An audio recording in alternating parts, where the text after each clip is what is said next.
Ho appreso con preoccupazione le notizie che giungono dalle comunità cristiane a Mosul. Spodbujam vas, da vztrajate v molitvi za situacije napetosti in konflikta, ki se nadaljujejo na različnih področjih sveta, posebej na Bližnjem vzhodu in v Ukrajini. Tako je papež Frančišek dejal po molitvi angelovega češčenja na trgu svetega Petra in vernike znova povabil k molitvi. Spomnil je na dogajanje v iraškem mestu Mosul in naše preganjane brate in sestre, ki morajo zapustiti svoje domove, ne da bi imeli možnost karkoli odnesti s seboj.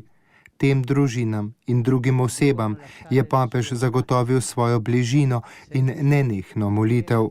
Dragi preganjani bratje in sestre, vem, kako trpite, vem, da vam je bilo odvzeto vse, z vami sem v veri v njega, ki je zlo premagal.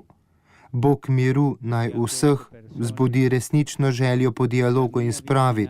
Nasilja se ne premaga z nasiljem, je še poudaril papež Frančišek in dodal, nasilje se premaga z mirom. Tanto perseguitati